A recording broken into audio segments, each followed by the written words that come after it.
The corner, the corner, the corner.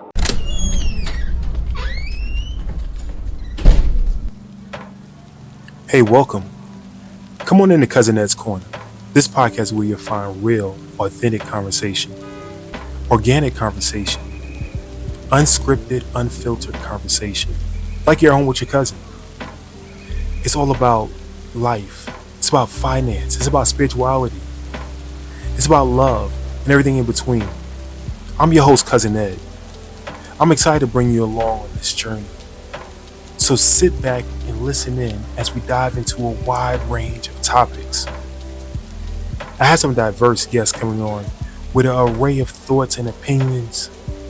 My goal is to create a space all for us to connect and communicate. It's not really about me. It's about the community as a whole. Let's enjoy it. Let's sit back. Let's think about our past. Let's move into our future. It's about the corner, the corner, the corner. So no matter how you cut it or slice it, we're all here together. I'm just here to give you a piece of my heart, my mind, my soul, and my mentals. So sit back, relax, and enjoy another episode of Cousin Ed's Corner. The corner, the corner, the corner.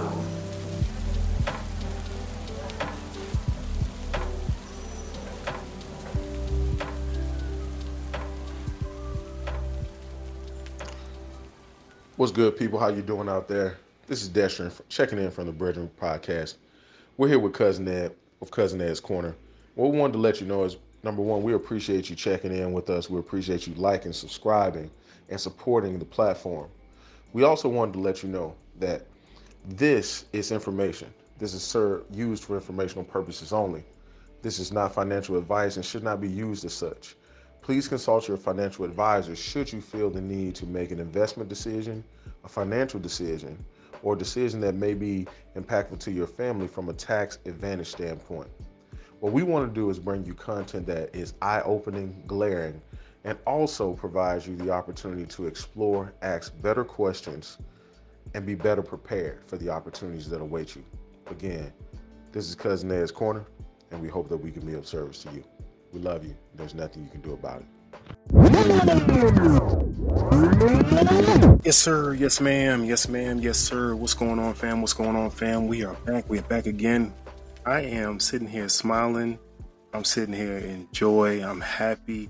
It's a new year, 2025. Hopefully everybody had a great New Year's, and we are back kicking the year off right. I found this young lady. Y'all already know the spill, but maybe she doesn't know it. I think the internet is a gift and a curse.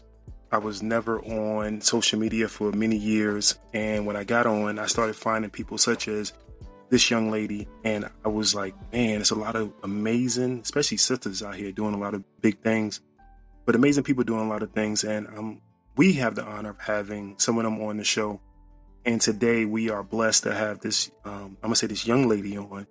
I feel like her little big cousin, like, I think she's doing so many big things, and she's bigger than me, but I'm a little big cousin.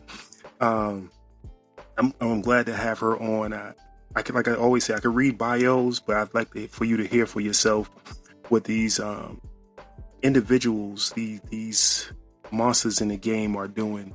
So without further ado, I could tee it up all day long. Tremaine, Wills, thank you for coming to Cousin Ed's Corner. Thank you so much for having me. I'm super excited.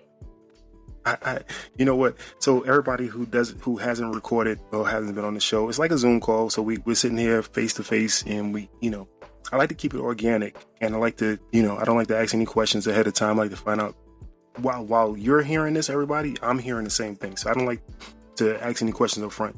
But she was listening to the intro, and she was sitting there bobbing her head, and she was like, okay, I can see her over there. She's like, okay. So thank you for that. Thank you for that. I'm gonna try to get something new for this next coming year. So we'll see how that goes. But no, seriously, I am glad to have you on. Instagram put you in my, call it a For You. I'm kind of old, so the algorithm was rhythming and put you in my path. Put you in my path. So thank you. Can you please tell us a little about yourself? I always ask this question.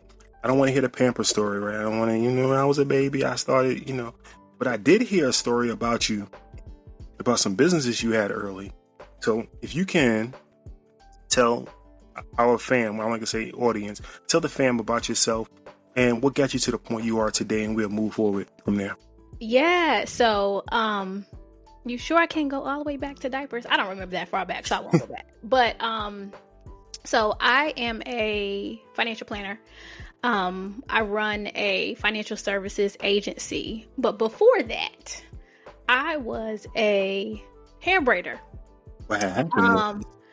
I had a business called Tame Your Mane, Braids by Tremaine. My mama named it. She made business cards for me and everything, right? And I was either 12 or 13. And that was my first taste of entrepreneurship. And I was really, really good at braiding hair.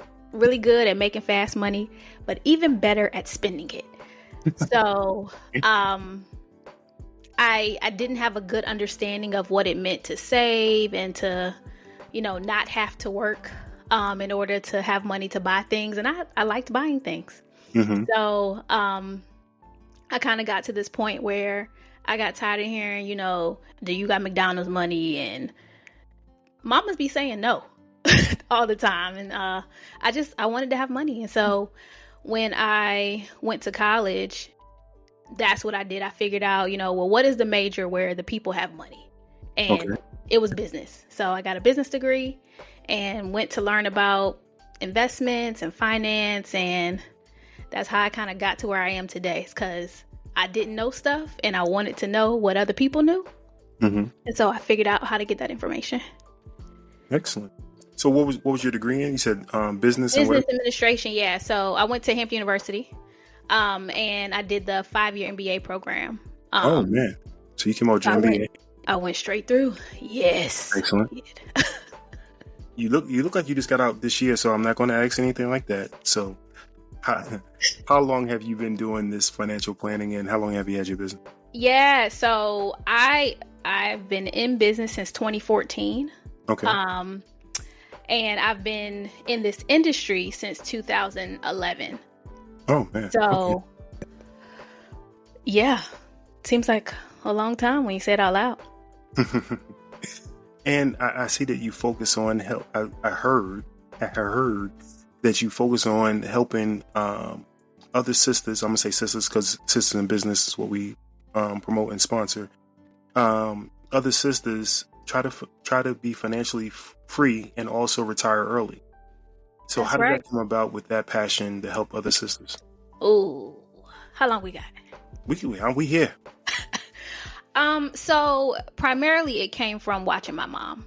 Okay. I have a very service-natured, always volunteering, will give you the shirt off her back type of mother. Mm-hmm. And I witnessed her just always make the ends meet for organizations that she was volunteering with, even when we didn't have a lot.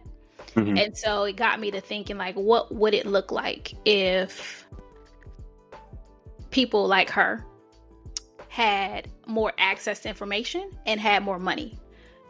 And of course, when you have more money, if you're a natural giver, you have more money to give. And so just helping women who have that service heart Mm-hmm. understand how to manage their money better so they're not giving their last, has this trickle-down effect in the communities that look like mine and others across the country. So that's kind of where it came from, was this desire to help us that are doing good work manage our money better so that we're not, rubbing two nickels together to make stuff work, but it really is coming from a place of overflow. That's excellent. I do want to ask a question. So going to college, I've been to college. You went through your MBA, and did you learn that you wanted this business then? Or did they teach you for this business, or you had that passion? It sounded more like the passion led you to do what you're doing now, because you could have went to Bank of America, you could have went to Chase, you could have went all these places. What made you come this route? So I actually started with PNC Investments. That's where I got my training, got my initial licensing, and I hated it. Oh my gosh, it was so awful. The environment just was not great for young Black women. So there was sexism, racism. I got called all kinds of names. It was just I didn't That. feel welcome. Mhm. Right. So I decided to take what I learned and bring it back to a community that could appreciate it and create a safe space for us to have conversations about, what we're doing wrong, why we're doing it wrong, and to create like just a no judgment zone, right? So I come from a atypical background as somebody you might find as a wealth advisor. So I find that a lot of people, when they're looking to work with an advisor, there's a bit of shame or guilt often that we carry because we know we've made money mistakes and we don't want anybody beating us up, telling us that we did it wrong. And so just to create, a culture that says, hey, we all make mistakes, but this is where you come learn. This is where you come get the help, the support you need to move past those mistakes because they don't define you. Excellent. Now, over the Christmas holiday, I know you had something that was going on, a holiday debt challenge or a holiday debt series to helping people trying to not spend so much during the holidays. Is that, you want to explain that a little more?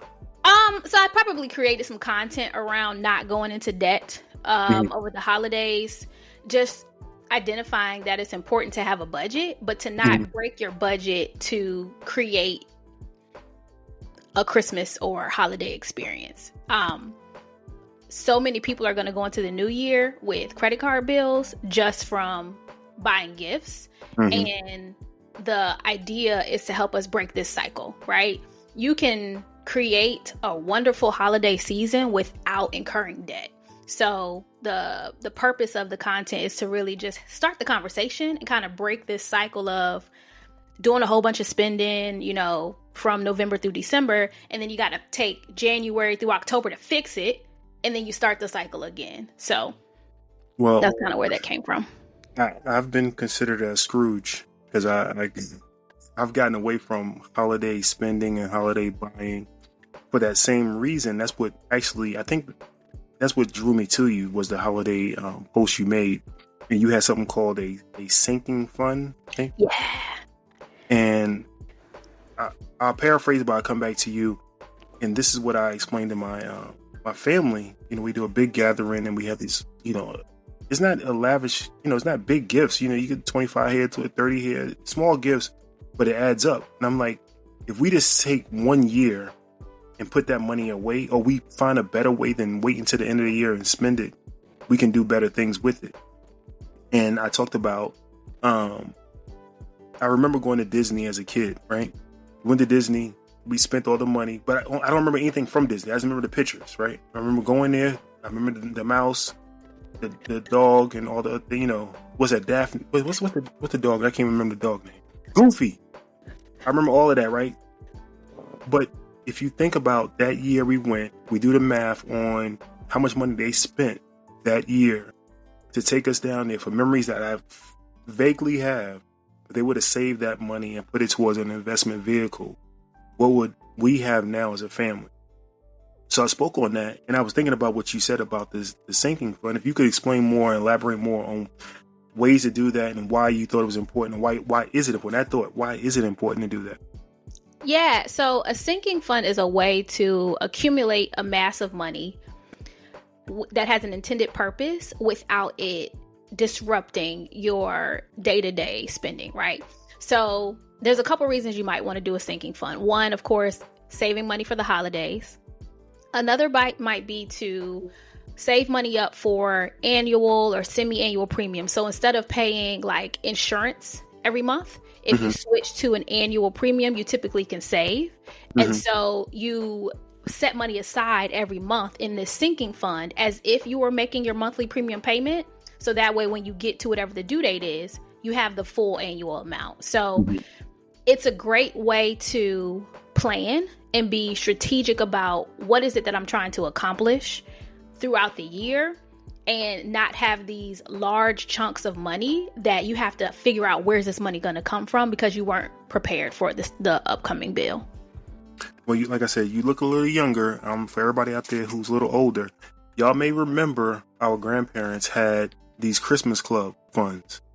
And my grandmother every year would go and give us envelopes with $5 in it, and she had it saved for the whole year the Christmas club. And that's what it reminded me of when you was talking about that. The sinking fund is a Mm-hmm. club fund, not club. You could have a credit union, you can have an envelope, you can have under the mattress, wherever it is somewhere you're going to save that kind of money because you know something is coming up. Mm-hmm. And it doesn't be like she said for Christmas, it could be for anything you have coming up, or the rainy day fund. You can have that. But I think one of the biggest things in our community is that we're not, I'm not gonna say we're not educated, we're not disciplined, one, and we're not taught. It's not focused on in our community. Do you find as one of your challenges with clients now and moving forward with getting new clients? So this is kind of a tricky topic, right? I think that depending on where you are in your journey, discipline looks different, right? Mm-hmm. Some of us, we are disciplined enough to survive, and we don't know what discipline looks like in a season where we are thriving or accumulating wealth. So I think that the conversations are different depending on where you are kind of in this journey, right? I think a lot of us would like to believe that we are out of survival mode, but we're not. And so having conversations about saving and investing feels like it's something we shouldn't be doing right now because our mindset is still in survival mode. And so we're just thinking about, how do I take care of what I need to take care of in the right now and maybe the next week or so, mm-hmm. versus, preparing for a season where you don't have to exchange time for money and where you can, take several weeks or a month vacation and things like that. Right. So, I think the answer is it depends, right? Depending on where you are and how you look at what money is supposed to do for you, I think defines what your discipline is right now. Does that make sense? It does. And I challenge, it's all correct, but I challenge part of it with the knowledge part, because if you're not taught that, right, then you don't know it to say, I want that. So the survival is what I know and I'm used to, but I don't know anything different. I don't know about a bond. I don't know about ETF. I don't know about dividends. I don't know about any of this stuff if I don't know about it. So until you're taught, you don't know. That's true. And also, a lot of us know, but we still don't change. That's true. So that's the discipline part. I think it's a mindset. Mindset, discipline, tie together. Fair. You're right. Right. They do go together. But a lot of us, we're looking for the, what do the wealthy people do? They get up at 5 a.m. and they take a cold shower, and it's like, yes, but they also have sinking funds. They also have, automatic savings. They have a financial plan, right? So it's more than the activities, but also the planning piece that goes with it, the why they're doing some of the things that they're doing, and the belief that this is what they deserve. True. I want to go deep because I love these topics for especially. So everybody listening, I wanted to have her for when my sister wins, we all win. And she's winning right now. And I think I may still title that, but I want to have you back for Financial Freedom Friday, because I think we can get way in the weeds to try to help people through this process. I think it's a topic that is not, I know it's a topic that's not taught in school, right? It's not taught in many households. It's not conversations we have as family, because it is a tough conversation. It is to find out, what do you have? What's your credit score? No one wants to say all that, right? Mm-hmm. Or how'd you get this car? How'd you get that house? No one wants to. They want to see you do it, but they don't want to know how you did it or ask the question. So I think us being able to break down how some of this stuff is done is needed in our community. So yeah, for sure. I see a book behind you, and I saw it on the website. You see how I tee things up, right? Through the book, can you tell us how some of these things are taught and how? What are some of the lessons in the book? Yeah, so the book is called Write the Vision, a step-by-step plan for an aligned financial plan, or a step-by-step guide for an aligned financial plan. And basically I walk people through how they can create their own financial plan. Traditionally, hiring a financial advisor, wealth advisor, financial planner has been reserved for ultra high net worth individuals. And the goal of the book was to make the information a commodity so that anybody who wanted it could access it. You just copy the steps in the book and you got your plan, right? But it really walks through this idea that money doesn't matter. It is a tool, it is a resource to get you to a destination. And so if we use it as a resource and we stop treating it like this idol or, this thing that's a status symbol, it kind of takes away the fear of talking about it, because now it's just like any other resource that you would use to achieve a goal. So it takes people on a journey of identifying, what do you actually want out of your life? And how can you use money to accomplish that, right? Where it's not, oh, my goal is to have, $1 million. Well, why? Right? Because you might find that you don't actually need $1 million. Maybe you only need $457,000 to accomplish what you want to accomplish. But giving it meaning and purpose makes it something that you desire to go after, because there's a goal larger than money you're going for. Well, I love the title, Write the Vision. I think many of us do not have a actual goal, like you said, or we have dreams, but not the actual steps to accomplish those dreams. And we may, like you said, we want $1 million, but how am I going to get to the $1 million is the big thing. I can pray all I want, but acts without, works without, faith without works don't go together. So he wants you to put some work behind it. Now, you see, I can't quote it, but you have to put some work behind it. And I think your book definitely helps many people with the work. So listen here. If you reach out to me, Cousin Ed's Corner, or leave a voicemail for Tremaine, I will donate a book or sponsor a book to anyone out there. The first one, not anyone, because I have like a whole bunch of people. The first two, I'll do two. The first two that leave a voicemail for Tremaine that I can send to her, and I will sponsor your book to them. So definitely want to do that. It's all about helping the community. What we don't know. And like you said, sometimes we need a guide on how to get where we want to be. So definitely want to support you, my sister, in doing that, but want to support the community as well. So yeah, thank you. No, you're definitely welcome. Like I said, we can go all day long. I have so much to go into. I love finance, right? The thing that changed my life in finance was Rich Dad Poor Dad. It was Rich Dad Poor Dad changed my life. So I like to always cash flow quadrants. Yes, the quadrants, but it wasn't even the quadrants, right? So we're gonna go off on a tangent real quick. It wasn't even the quadrants, right? For those who haven't read Rich Dad Poor Dad, definitely after you read Write Your Vision, Get Rich Dad Poor Dad. He talks about making money. It's partially what you just said, right? And the dad, who is the degree and get a great job, work there 30 years, is the survival dad. He wants you to survive and get through. But the other dad, who is the rich dad, says, how are you going to make money and make money work for you? And that, when I got that concept down, it wasn't even the quadrant, wasn't even to that part yet of the quadrants, how to do it. It was like, that's true. I'm working a job that I'm just working this to work every week, but it's not going to make me any money outside of what they already going to pay me. So definitely something that changed my life. Ever since then, I have a different view and different vision of how money works. So that's good. Like I said, I'd love to have you back to talk further in detail. Can you please give us your information, how somebody can reach you?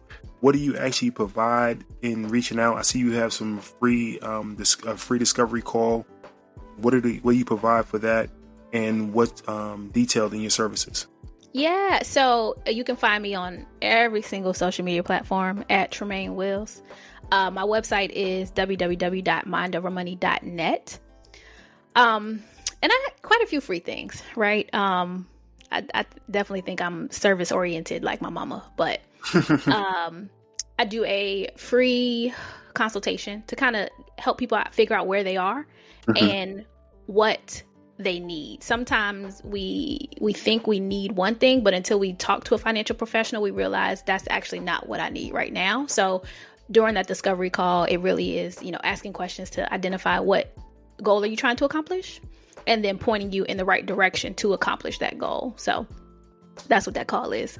I also have a slew of free templates. So budget templates, debt payoff templates, just all kinds of things to give people the fundamental tools they need, right? So I never want I don't have money to be an excuse for people not to get a resource.